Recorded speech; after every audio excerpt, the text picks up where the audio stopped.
Well, Good thing you did that. yep. Okay. Good evening, everybody. I know everybody's still trickling in.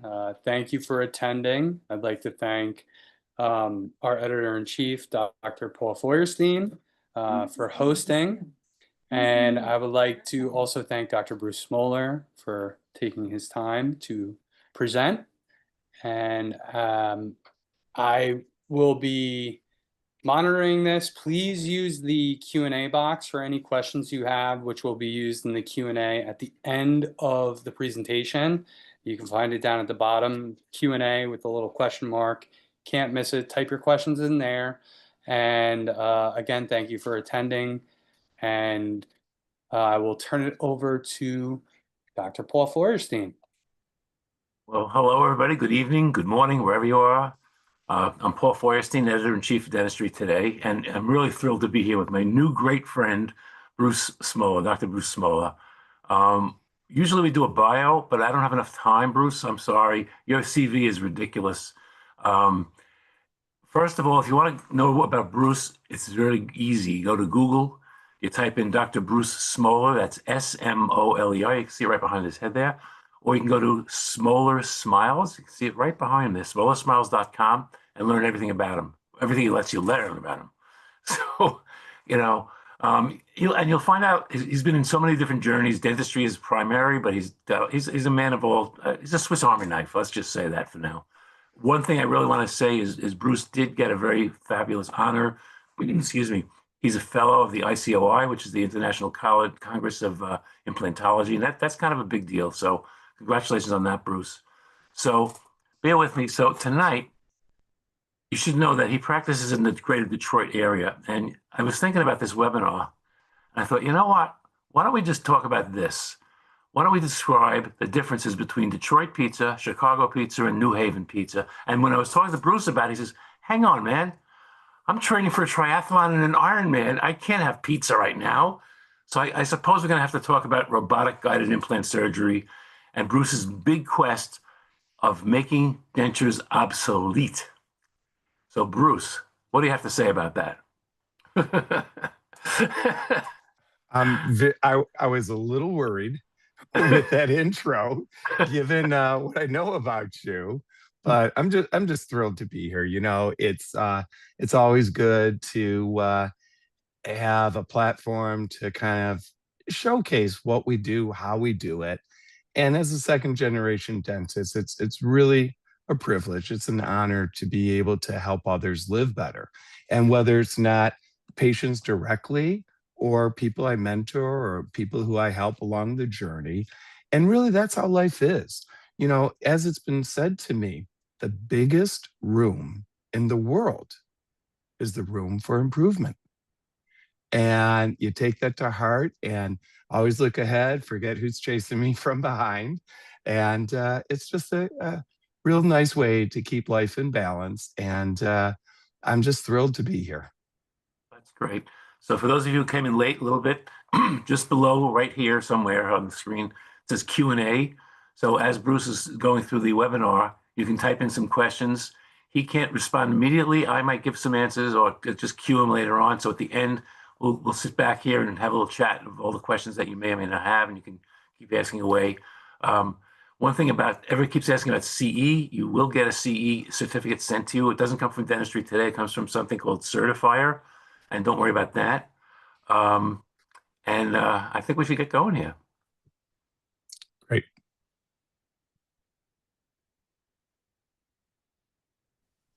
So thank you, Paul. We're going to get right to it now. So here it is. Intraoperative efficiency in dental implant surgery. Power of robotics versus freehand placement.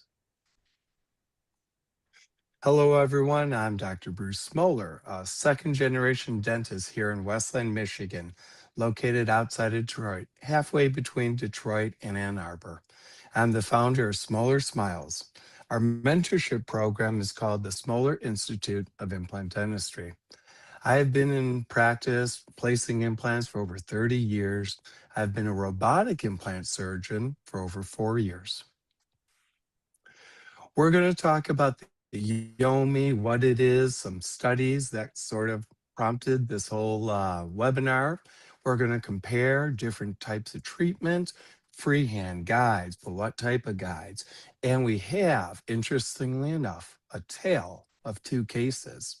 And we're going to meet Crystal, a robotic implant placement where we can place implants in an FP1 design as parallel can be. And then we'll wrap it up with a summary. And do not worry, there will not be multiple choice questions at the end. Or will there be? I like to say, if anyone can become a skilled implant Yomi surgeon, I can, anyone can. So we had a milestone here in October. Our associate, Dr. Mohi, I believe became the youngest robotic implant dentist in the country at just 26 years of age. Sorry, Dr. Tyler Bond, Mohi for the flex. We believe no one should suffer from the ill effects of edentulosum. Our goal, our mission is to make dentures obsolete. The technology and process we have developed is helping people live better using the best available technology in America today. After this program, you should be able to gain insights on the impact of haptic robotics on workflow efficiency for partial and full arch dental implant cases compared to freehand placement. Plus, you should be able to identify the key advantages of robotic guidance versus your traditional static guides and freehand techniques. You should also be able to evaluate clinical data on the surgical timing and efficiency of not only the osteotomies, but also the implant placement using robotics. Reading journal articles are certainly beneficial, but connecting the dots to see how the implementation of a particular paradigm shift can truly improve not only your patient care, but the overall condition and, yep, prosperity of your implant practice. So first, an overview. Yomi is a dental robotic assistant that helps me with efficiency, accuracy, and predictability. It is not your father's way of placing implants. You know, comparing when I started placing implants in the 1990s, how many of you were born then, to what we do today, it's quite apropos to call the 90s the Black and Decker days of implant dentistry. It was like putting wood screws into wood. Maybe that's why all the instructors back then talk about the density of wood when comparing the types of bone, D1, D2, D3, and all the different types of trees. So Yomi is attached to the patient via a tracker arm. This allows the movements of the patient to be accurately followed by Yomi. The handpiece is under my control. I'm not giving that up. From the virtual plan, the Yomi is guided by me to follow the plan exactly. Now, what's groundbreaking is the virtual plan can be easily modified. The term to define this action is called dynamic. The best part is the implant can only be placed where you planned it to go.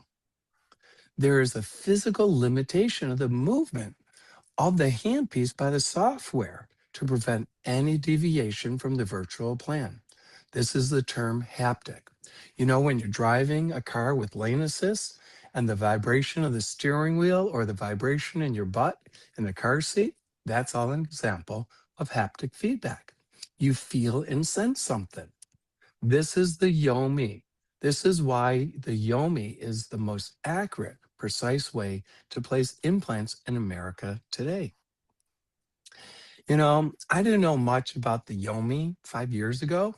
However, I knew immediately back in 2020, Yomi would have a huge potential to help change lives.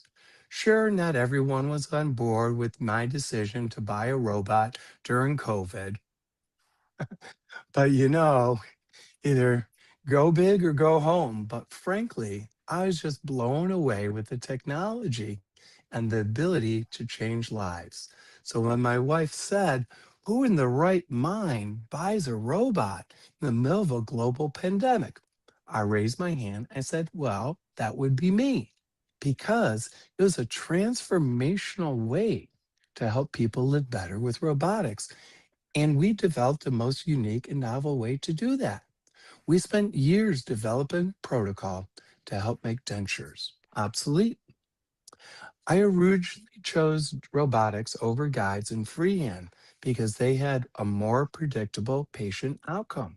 They were minimally invasive procedures, and they improved the quality of life for denture patients. Most spectacularly, we developed to offer practically bloodless procedures. Man, talk about creating patient-friendly benefits. The only way to have a better patient benefit than bloodless would be if it were free. Well, we fired Mother Teresa from the payroll years ago, so that ain't going to happen. But back in 2020, no one I knew was using the Romy. But once onboarded, it didn't take long before I was placing implants with my right hand on the patient's right side, placing implants on their left side with my left hand. Sure, some docs I knew, like my father, were ambidextrous, but I never imagined I could be as well. I knew that if I believed and was committed to the technology, it would not only accelerate my expertise and expand our implantation volume workflow, but it would also exponentially increase ways to help denture wearers live better. Here's an overview of the efficiency study. I wanted to be part of the study because I saw the power of robotics. On average, the savings of time was tremendous for many of our cases. From this study, there was a 45% reduction in time it took to prepare the site and place the implant for singles and partially edentulous patients. Moreover, for full arch, there was a 73% reduction in time with the robotic. Are you kidding me? Oh my gosh, that equates to 80 minutes. Let that sink in. 80 minutes saving on average compared to freehand. And there's reasons for that. So here's the secret sauce. With robotics, for either a simple or a complex case, the time it takes to go from diagnosis of the case to placing the implant is fast, as well as having a fast surgery and getting the case finished. Now, when comparing guides, there is a wait to them being fabricated from the time of diagnosis to surgery. This delay can range from an hour in an advanced digital office to several weeks for most offices in most cases. We'll discuss how guides are not always able to be used as intended, plus the accuracy is not always as desired. So, when problems occur, the risk of bailing on a guided surgery is greater than the need to bail on a robotic navigation case. These problems will result in a delay of finishing a case. When looking at a freehand approach, the speed of diagnosis to surgery can be fast. Likewise, a proficient surgeon can be fast placing the implants. Accordingly, they can get to the finals. Well, that's in most straightforward cases. With abundant bone, not a problem. However, in more complicated cases, such as immediately placed implants or doing surgery in compromised areas where there's barely sufficient bone or reduced visibility, or cases near vital structures such as nerves and sinuses, most beneficial attributes are lost. So the need to bone graft an immediate extraction site due to the drills bouncing off the lingual plate of cortical bone is not uncommon. Off-angle drilling and skiving of the implant upon placement is not uncommon. All these deleterious results can be obviated with the strongest arm in implant dentistry, the Yomi. Here is an example of the type of cases used in the multi-site clinical study. We compared traditional freehand placement with robotic-assisted procedures for both partial edentulous cases and full arch cases. Notice how we were able to place immediately implant in the interradicular bone. It's ideally positioned without having to wait to scan the patient, send out for a static guide. As mentioned, the patient came in, we diagnosed the treatment, and we were ready to get started within minutes.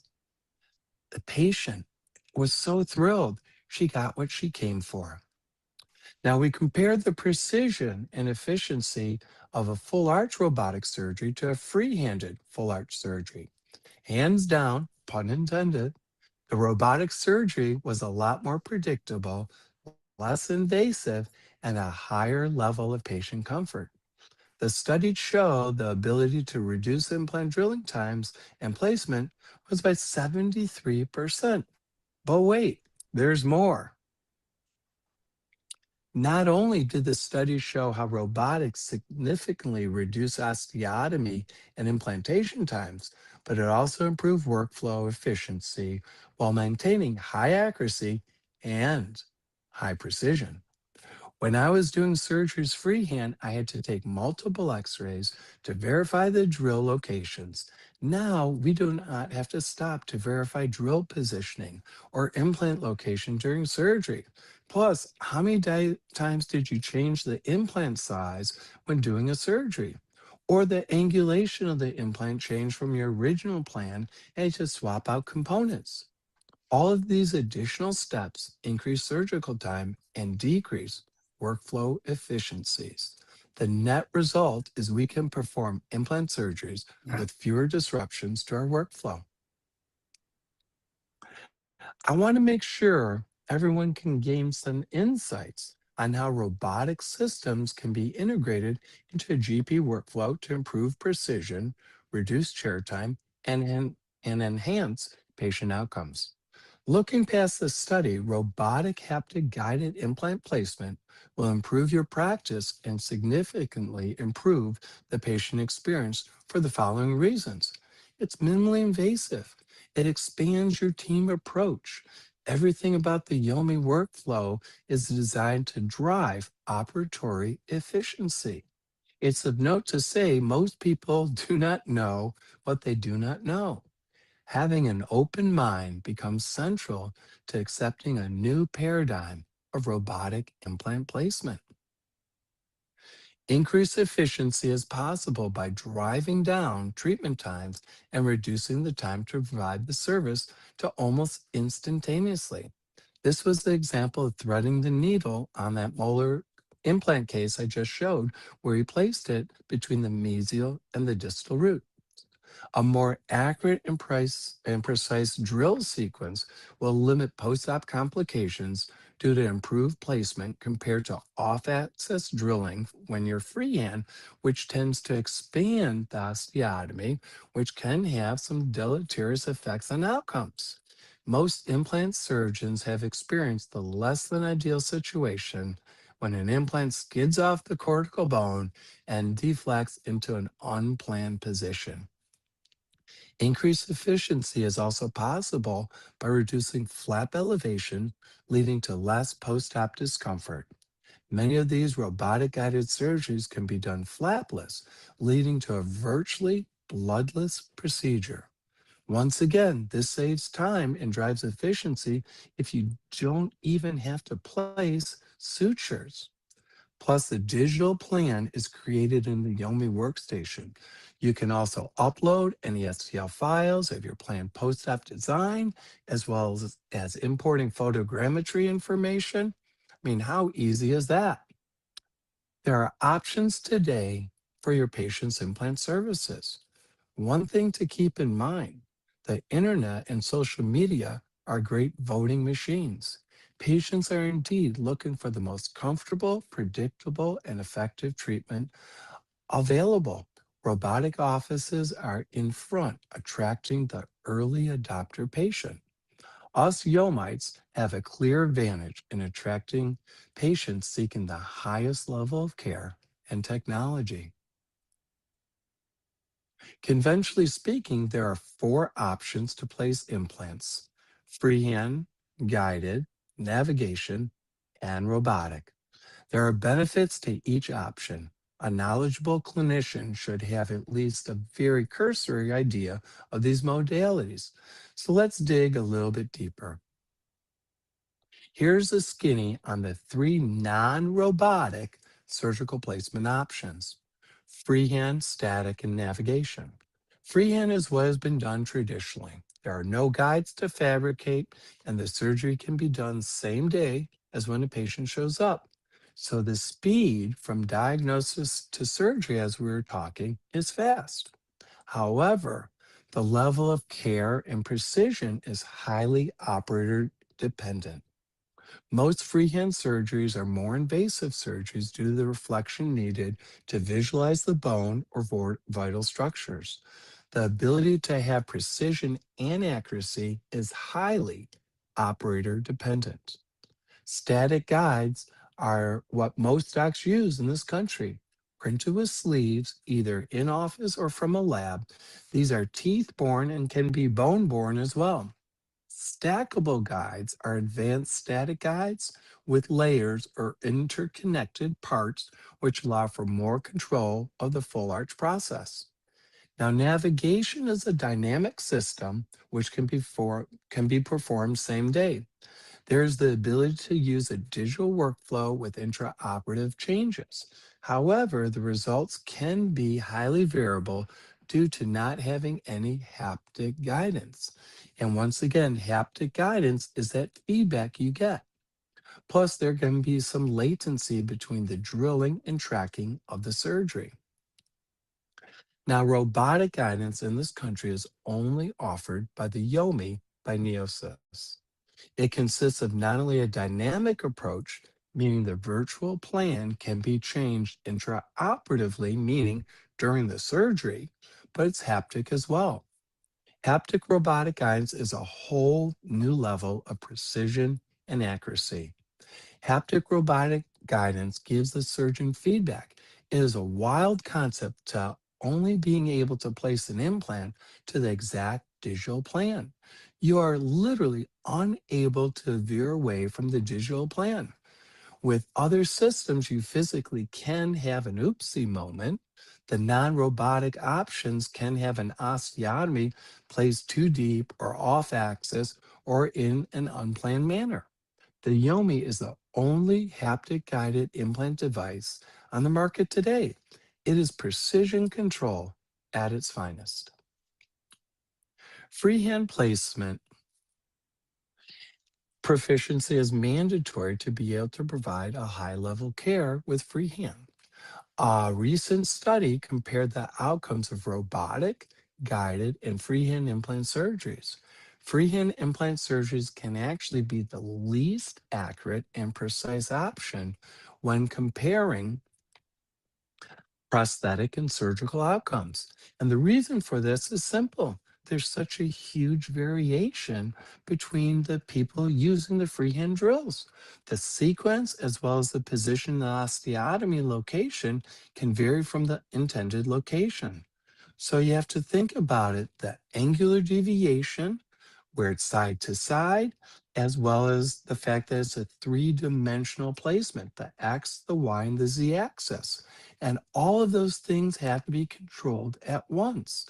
And if you're on one side of the patient and can't see the other axis, it becomes real easy to see why at times it's the least accurate way to place implants. Another main concern with freehand placement is the size of the flap reflection to visualize vital structures. Patient discomfort and follow-up complications tend to increase with a larger flap and incision line. When comparing immediate placement after extractions, a freehand approach is more demanding. You get muscle fatigue, increased surgical time can occur. Trying to press and guide the implant into the cortical bone without it bouncing off can be a challenge. One of the most widely used guides is the static guide. In some surveys, more implants are placed with static guides than any other option.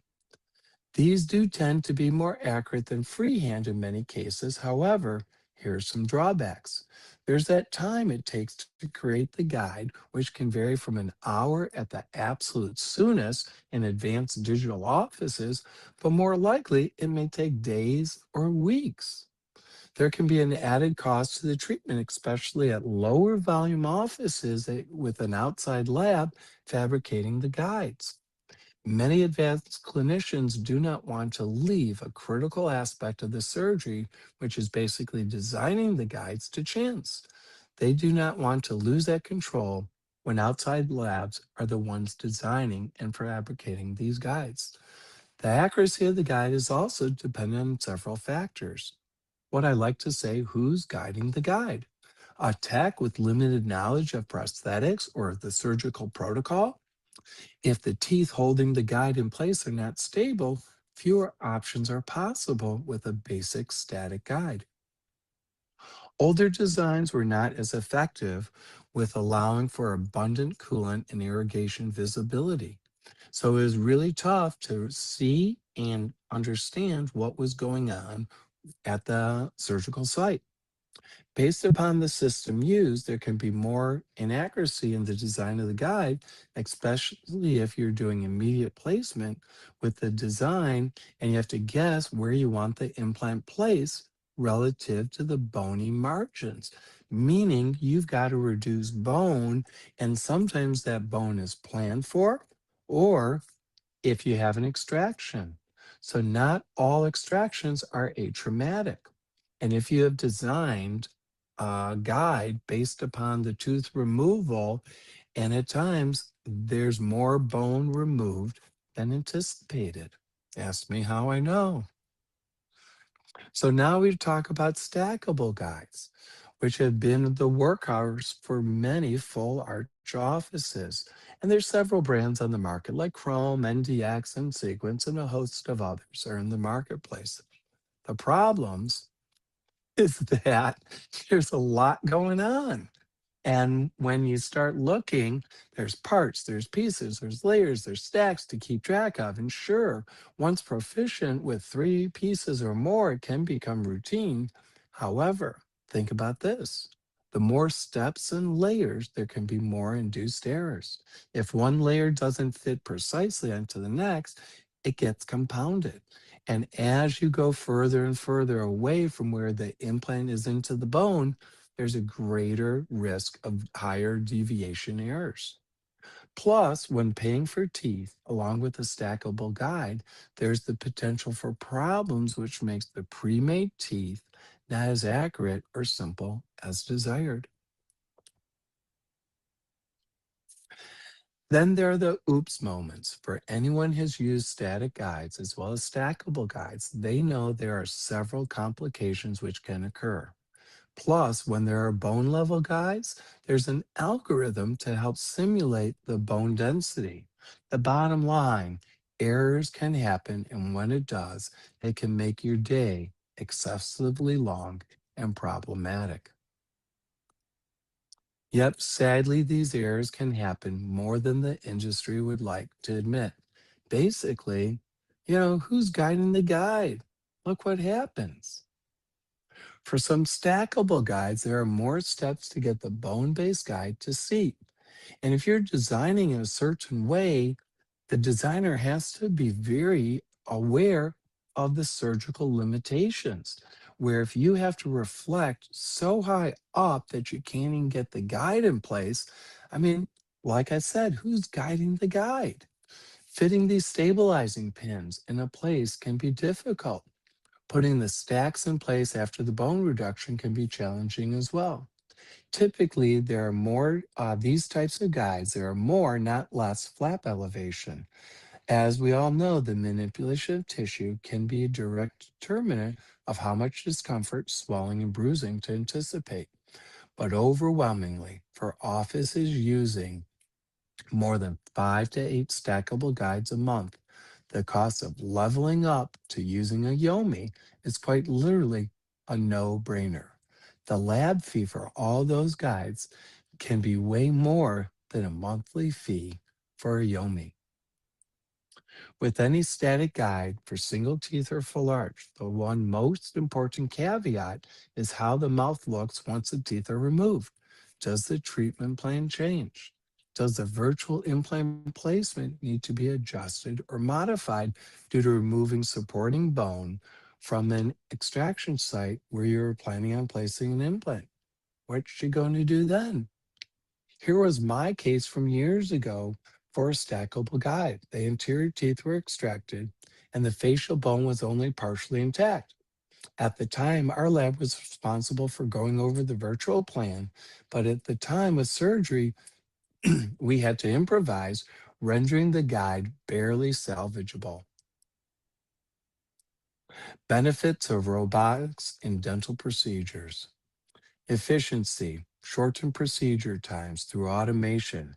Accuracy, there's a high level of precision in the placement of the implants. Consistency, the robot doesn't get fatigued. I mean, all I got to do is hold on. Standardized procedures leading to reliable outcomes. These are all some things that are part of a robotic guidance. Here's the workflow for robotic guides. It's really not too complicated. 5 simple steps: link, scan, plan, surgery, restore.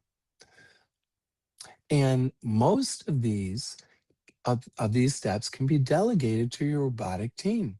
By elevating your clinical team with more robotic related activities, their sense of pride is elevated as well.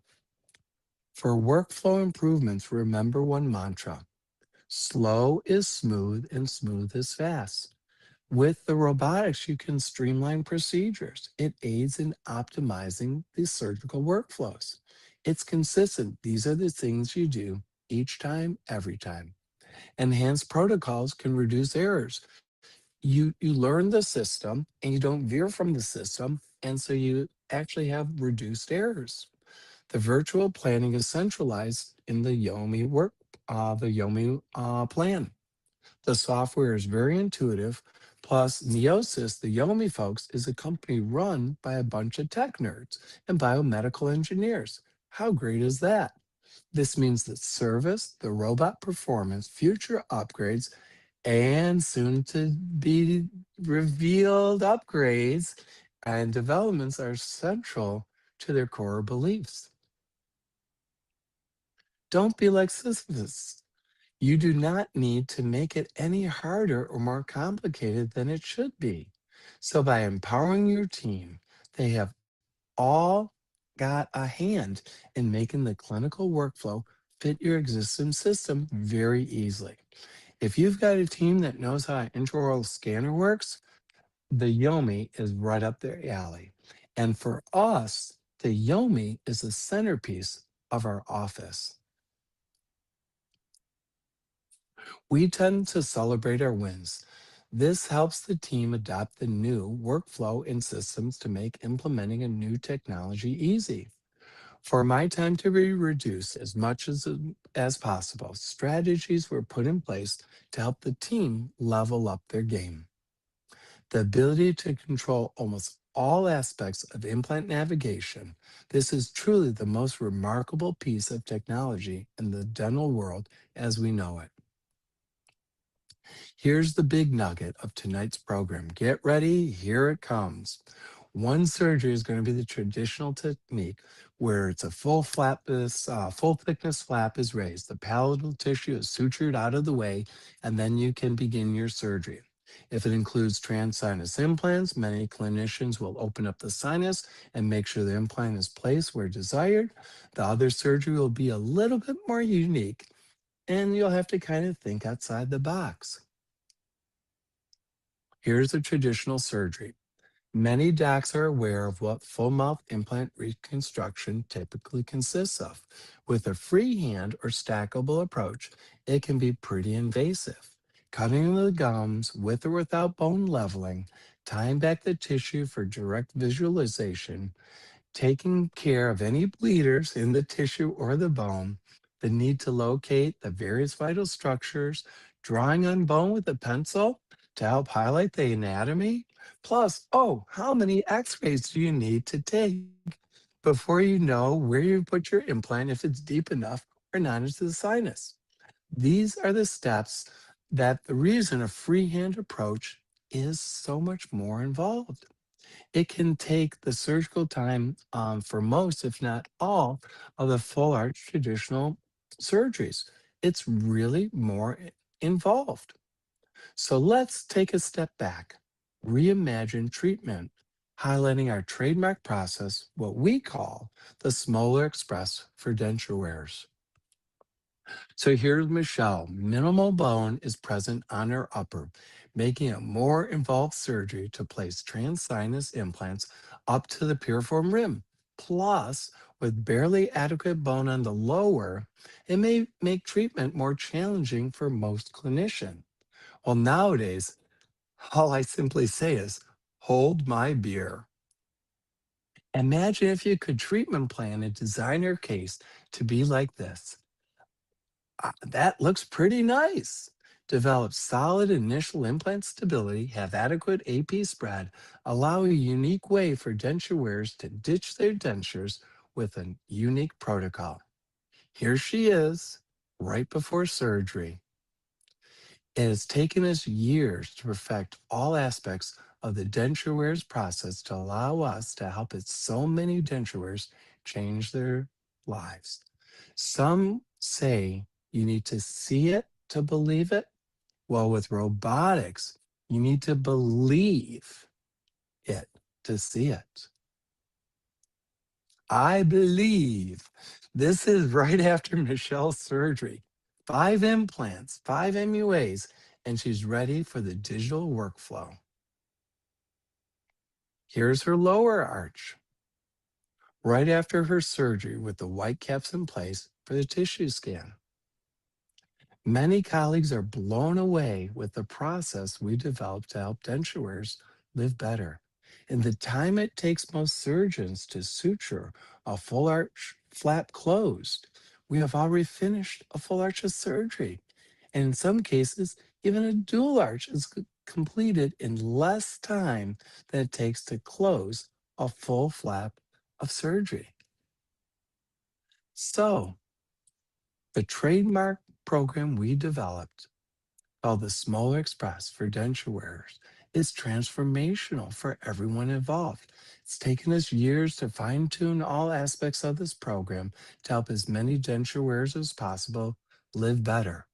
So I placed 5 implants in 20, I mean, not 20, I mean, in less than 15 minutes? Are you kidding me? Well, no sutures, no incisions, no peeling back of the gums with more precision and accuracy. Let me just go back here. Check this out. This was right after surgery. No incisions, no peeling back of the gums. You think the patient is happier that way? You bet. So, just for completeness, this is her. The implants didn't fall out. And here's her final zirconia bridge. When we have developed the protocol with the most efficient intra-op protocols for the Smoler Express, it's hard to imagine going back to the analog days of more invasive, bloody, and painful options. From a purely workflow process, imagine what it's like when you are firing in all cylinders, from soup to nuts, to help these patients find a more affordable, easier, more comfortable process.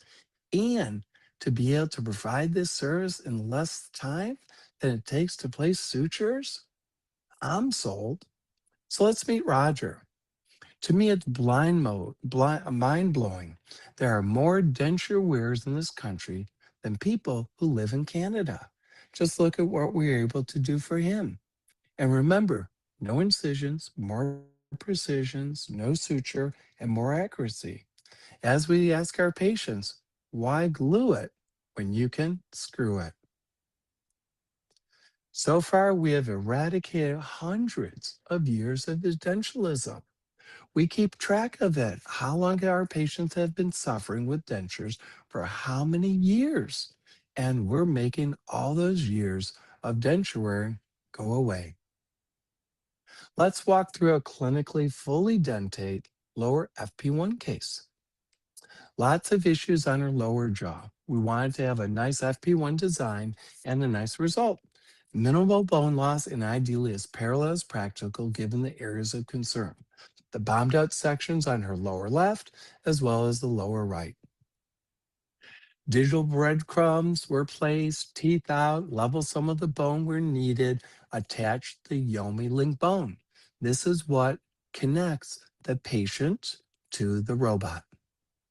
This is what the patient tracker arm of the Yomi looks like. So this plastic device is held in place with screws. This is a fiducial marker attached to that Yomi link bone, and that's what we use for a day of scan. One huge benefit of haptic dynamic guidance is the ability to modify the plan.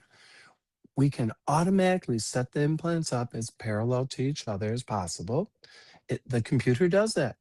We can once again change the plan when any clinical conditions dictate the need to shift the implant location. And that's what we did here for this one implant on tooth number 21. Same opportunity to place the implant in solid bone while threading the needle on the fly with dynamic haptic guidance. Truly remarkable for tooth number 30. Here's the movement of the implant into a better place and location, and it worked out great. We can predictably and effectively and very productively place 6 parallel implants in a highly successful location with very good initial implant bone stability. See here, we can routinely place implants within millimeters of vital structures. And speaking of the inviolate 3 or 2 millimeter rule, where did that dogma come from? I bet whoever said that surely did not have a Yomi. We often can place our implants millimeters away from vital structures with no harmful effect, fractions of millimeters sometimes. Makes you wonder what a new paradigm can offer. This post-op surgical Panorex shows the results exactly how we had planned them. Reduce guesswork, reduce fatigue, both mentally as well as physically. The years of placing free-handed implants can and do take its toll on the body. Thank you, Romy, for reducing my chiropractic bills. I'm not doing too bad for 90 years young. Here's the axial view of the case showing practically ideal placement. Here's the action picture of the case being guided into a position. The tactile sense to move the handpiece effortlessly into the desired location becomes second nature within no time. Here's the close-up of the convergent deviation of the handpiece until it's in the right place. The implant cannot be placed by and large where the digital plan does not want it to be placed. The handpiece cannot move off axis once it is locked onto your exact digital plan. This is a complete change from any other system on the market today. No one locks the handpiece in place. Other systems, you look at bells and whistles, and it's like a Game Boy that you're following. This is the only one that locks it in place. Here's that printed delivery of her prototype the same day. Well, our goal, our mission is to help many as make dentures obsolete. We want to help colleagues to help their patients live better. One of our professional goals is to help clinicians, as many as we can from across the country. We have been asked to bring back our in-office training programs. Every doc in every office is unique. We do not generalize and lump everyone together. I get calls, emails, messages, and texts all the time from colleagues looking to see if the Yomi is best for them and how they can get an ROI on that technology. We have helped mentor docs get up to 1 case a quarter to some offices doing dozens of cases a month. It all starts with the first step, which what we call is a discovery call. People reach out, we see what's best for them. So I like to imagine what if. What if we had the optimal day and we wanted to look at what was possible?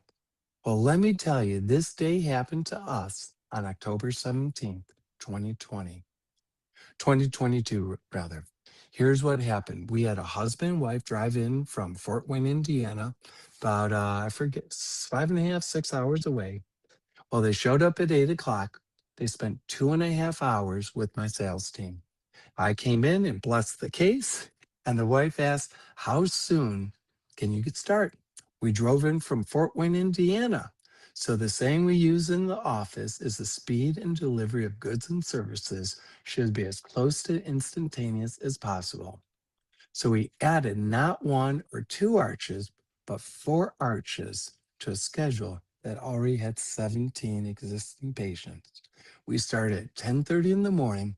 Sure, we did stay a little bit late, about half hour, and they got their teeth the next morning, not same day. But oh my, can you even imagine what's possible? Some colleagues say, wow, a patient showed up with a broken tooth. We did an immediate implant, and wow, we added, all that production to the day. And I'm so close to saying, gee, isn't that cute? But truly, when you start thinking about what's possible, here's something to ponder. We look at the human potential for what's possible.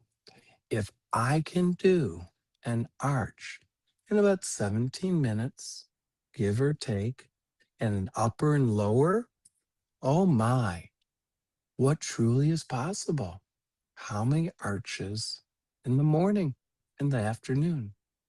So it really is wonderful to imagine how many lives we can change. So in conclusion, the takeaways are the options we have as clinicians are varied. In many cases, there's a leap of faith. We all have our restrictions, our paradigms, and dogma. Only you can choose what's right for you, your practice, and your patients. So here's my challenge to you. Let go of the dogma. Make your mind your friend, not your enemy. The world of helping people we, the world of helping people live better is truly without limits. It's limitless. So here's how to reach me, Dr. Bruce at smolersmiles.com, or on WhatsApp, Facebook, LinkedIn, Instagram, swipe right, swipe left. For your discovery call, just send an email. We'll take it from there. I'm on Instagram, text for more info. You could ask 734-221-3646. It's my Google number, not my personal number. Our URL is smolerexpress.com, so you could check us out, and we're here to help. Thank you for your time and your consideration. So, Paul, is this where we have our Q&A? Let's get to it.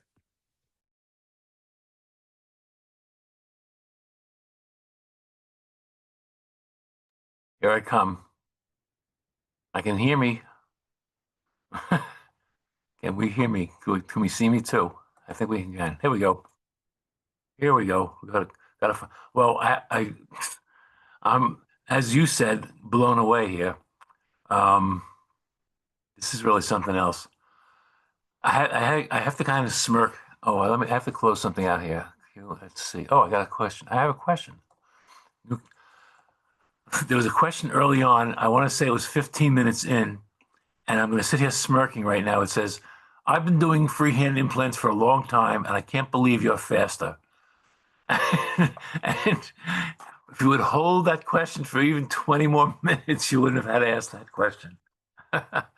So one of the questions, an interesting question was, this is an odd one, not too clinical. Since your office does robotic surgery, does this have any impact on getting new patients into the practice?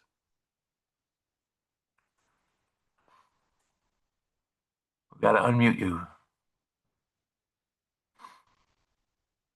think we have to unmute you. Okay. Here we are. Nope. Can you hear me now? Oh, you're too So much. yeah, it's really amazing. And I'll tell you, we've had patients that worked on software projects for medical robotic devices, and they heard about us one way or another. It's like they seek us out. So early adopters truly are looking for cutting edge that we're able to do. So patients, other clinicians, they want to see, is this really true? Is this viable? Is this a flash in the pan? Is the company going to be around? All these are valid thoughts. But I've been doing this for almost 5 years. So it becomes the center point of our office. And we take pride in that. And patients want to go to an office that stands out, that's unique.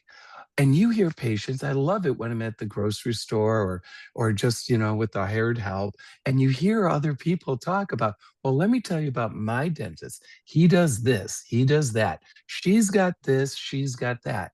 And you may not realize that, but it's a big deal. So I want to just get back to something. So there's somebody's still questioning me, or you. Explain in short terms, how is this faster? I mean, we know the pre stuff is faster because you don't have to get involved. As you said, it could be a week to get surgical done. But actually doing the robotic surgery, what's the speed skill there, and what's the speed differentials? So if you are an advanced clinical surgeon with hundreds, if not thousands of arches, you're very fast. But here's what happens. When you have an off-axis implant or it leads to a failure, how fast are you then? So speed is just one component, but now put speed, accuracy, precision. It just blows anything you could do with your hands in the mouth with placing implants freehand out of the ballpark. So now, if you're not one of the top percentiles out there, let's say you're just average. Is this the right position? Is that the right position? Oh, the patient moved. And what do? You got to stop and move them and reposition it. And we used to have to check with x-rays. So there's none of that. The only thing that is different as far as a step, let's say, is attaching a link. Well, that's 3 to 5 minutes. But when you give up 3 to 5 minutes and you take the highest level of precision and you can place things where you want them predictably, you cannot argue the fact that robotic implants being placed are going to drive your prosthetics to a higher, better position. So there's no way. Some may make the argument, and sure, you can't do certain procedures, but overwhelmingly, it's hands down faster, quicker, better, more accurate, less precision. I mean, more precision, less incisions. It's unbelievable. So here, speaking of incisions, I have a friend of Dr. Moyes. I'm just going to read it to you as it's written here. So, in cases, I know, yeah, I'm putting you on here. In cases with limited keratinized tissue, do you have any concerns about potential loss of attached tissue when performing a no-flap placement, or do you find tissue remains stable during that situation? So overwhelmingly, you have to have case selection. When you look at when we place zygos, yes, it's important to have attached tissue, a nice thick band around there. There are articles that say that a long junctional epithelial attachment can be sufficient in many cases. When you look at pushing the envelope as far as how predictable things are long term, absolutely attached keratinized tissue. So in some cases where it becomes less predictable, we do what we call a peekaboo incision. So we just go from the ridge, lift it up, place the implant in there, and then you have that bundle of attached tissue that was on the ridge slid over to the buccal. So I'm giving away some trade secrets here, but yeah, overwhelmingly by building a better patient to have these procedures, you're able to do things in such a predictable manner. And I'll go you one further. You import the STLs so you could actually see where your attached tissue is, and you could design your implant placement so you can predictably increase the zone of attached tissue where it's to the buccal of the implant placement. So it is a consideration. It definitely is part of the treatment planning concepts, and you have to take it into account. All right. Interesting. I'm getting interesting questions here. When you first decided to bring this fabulous technology into the practice, the staff roll their eyes and go, "Oh no, here's another big thing we have to deal with." And what was the transition for the staffing and planning and teaching and you know how this whole thing operates and how to work with it? I mean, I'm sure it's a long story, but what's the nut here? So wait, I'm supposed to be listening to my staff? Wait, let me just see what they're saying. Oh, shoot. So, yeah, I mean, I tend to be blessed. I say we're not lucky, we're blessed. I come into the office, my team knows what's going on. And if you have a team that wants to get better, that's always looking ahead, and who can we help next? If your team is able to use an intraoral scanner without resistance, I mean, come on, it is that easy. And here's what happens. They want more responsibility. They want to feel better. They value the interactions with the patients, and they know that there's not a dental office around that does what we do robotically. And it gives them much pride to feel that they're in this. They're not just, suctioning saliva. They're not just walking around like the Stepford wives. They're intimately involved. They're integrally involved in our patient care and wellness. And from the greeting that they get from Beth, the transformation from my surgical team, I mean, it's amazing. They welcome it, they want to improve it, and it's just fantastic. So here's the tough sub question. How long did this whole training process take from date of delivery to actually using this whole thing?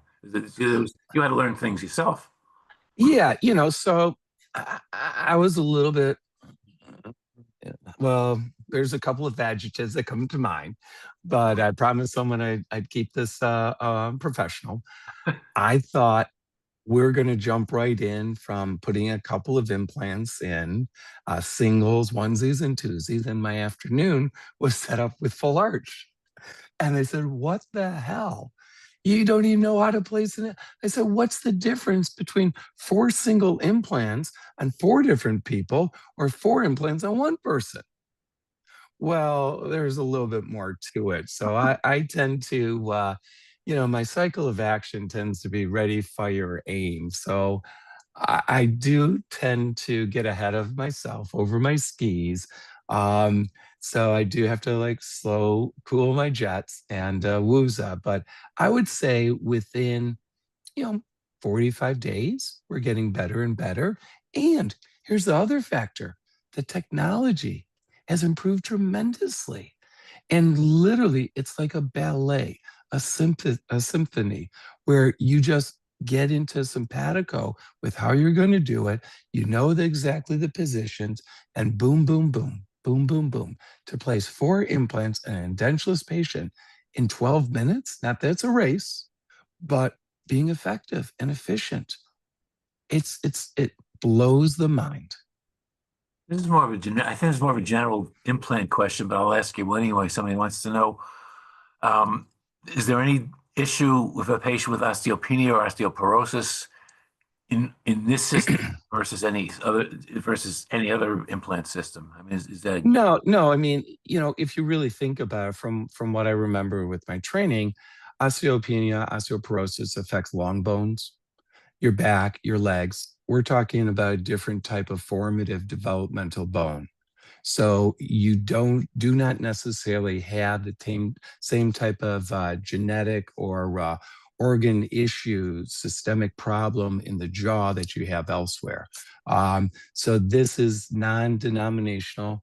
Whatever system you want to use, it works with it. You don't need all those different burrs and special guided osteotomy drills and stuff like that. So you can use any system.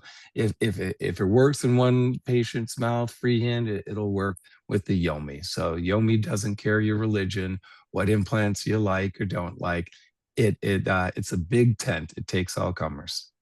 All right, you may need 2 hours for this answer, but someone's asking about sinus lift, sinus augmentation with the Yomi. How does the Yomi look at the whole situation, plan it with you, work with you? So kind Yeah. So it used to be that I'd tap it up, make sure they're not wearing a hearing aid, and I'd know, relatively speaking, okay, I want to stop 6, 8 millimeters, wherever it was. Well, now you just set the depth. So you can actually go ahead, do your drill sequence, but you predictably know exactly where you're a fraction of a millimeter away from the floor of the sinus. So at that point, you go through 1 or 2 drill sequences. Let's say it's a 4-point whatever, and you want to have it undersized a little bit, and you just stop literally 1/10 of a millimeter from where the sinus is. And then you just my technique was the Tatum technique, up fracture, and you're able to do things at a whole higher level of precision. And your osteotomies aren't getting oblonged or skiving, bouncing around. So you have less deflection of the implant, more predictable placement into the cortical bone, wherever you want to place it. It is just incredible. And so once you get past that paradigm shift of, wow, let's see what else I can do, and you start thinking of ways of, it's literally like Ted Lasso playing darts. It's just um, uh, unbelievable where you could just drop the darts exactly where you want them, whether you're going in and out of the sinus to the piriform rim, and whether or not you're going around vital structures next to the nerve. So I've got 3 millimeters. Yeah, hold my beer. Let me show you how I place it lateral to the nerve. simple question. Someone's looking for references on some of the studies that were done. I believe that would be on the OSIS website, perhaps. Yeah, and so if you look up Jay Newgarden, Jay Newgarden is the one who was in the file. He was able to do, I think, a year and a half ago, is actually from Jomi, which is no slouch of an article, publication. So they're on the websites.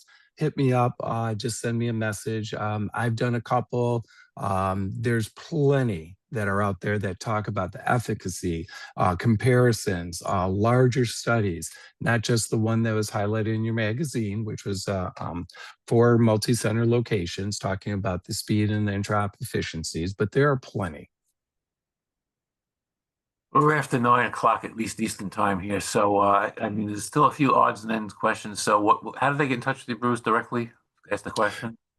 You can reach out at Dr. Bruce at smolersmiles.com. You could even send me a DM. I'll be able to, let's see here.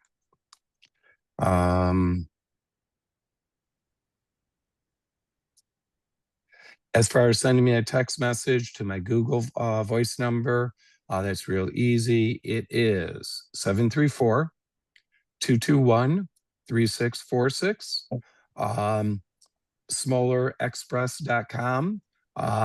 Like you were saying at the intro, just Google, just text me, and we can connect. We'll set up a discovery call and see what we can do to help you with your questions. How you too can be a robotic dentist. Now they're rolling in, so we're just out of time. So Bruce, entertaining certainly. What, you're done with me? You know what? I'll leave and you can stay here all night. We'll just keep going. You can field the questions yourself. Hey, Keith, great. How are you, Keith? Yeah. Okay. Thank you. You know what? What else did I have better to do tonight? Thank you so much, Paul. Hey, thanks so much, Bruce. Thank you again to Dr. Bruce Smoler for that presentation. Very informative. He mentioned all the ways to get in contact. Please reach out if you need to. This webinar has been recorded. It will be put up on our CE website and our dentistrytoday.com website, so you can watch it on demand. Thank you again to Dr. Paul Feuerstein and for hosting. And you will be receiving those CE credits, so please look out for that email from Certifier. Within a week, it will be out to you. Thank you again so much. Everybody have a good night. Enjoy. Thanks, Joe. Awesome. Thank you.